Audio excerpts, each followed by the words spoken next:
Hello दोस्तों, आज हम जानेंगे वर्नियर कैलिपर के बारे में। ये एक मेजरिंग टूल है जिससे हम किसी के भी इनर डायमीटर को यानी आंतरिक व्यास को, आउटर डायमीटर यानी बाहरी व्यास को और गहराई डेप्थ को भी नाप सकते हैं। ये जो टूल है ये ज़्यादा से ज़्यादा कितना नाप सकता है, तो इसके लिए होता है लीस्ट काउंट। तो इसका लीस्ट काउंट है 0.02 mm, यानी ये इतने तक किसी भी डेप्थ व्यास को नाप सकता है। जैसे कि आपको स्क्रीन पर दिख रहा है, इसमें होते हैं मेन स्केल, स्लाइडिंग स्केल और लीस्ट काउंट। इन तीनों के पॉइंट को मिलाने के बाद हमें जो वैल्यू मिलती है वो होती है टोटल उसकी डायमीटर या लंबाई या उसकी गहराई।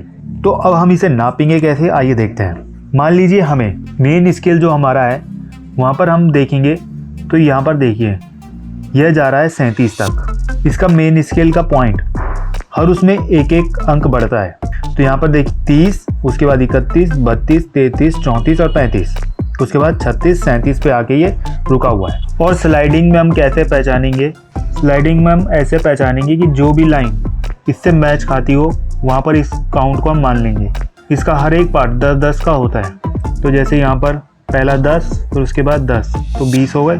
तो इसलिए यहाँ पर ये 20 लिखा है, तो 20 मान लेंगे हम, ठीक है। तो दो चीज़ हमें मिल गई, मेन स्केल और स्लाइडिंग स्केल। अब हम इस चीज़ की वैल्यू निकालेंगे, तो उसके लिए एक फॉर्मूला होता है जो main scale plus sliding scale into least count. तो आइए हम नापते हैं। तो मेन स्केल हमारा 37 है प्लस स्लाइडिंग स्केल 20 और इनटू इसका लीस्ट काउंट होता है 0.02। तो 0.02 को हम 20 से गुणा कर लेंगे, उसके बाद आएगा 0.4 प्लस 37 को हम इसमें जोड़ेंगे तो आ जाएगा 37.4 mm।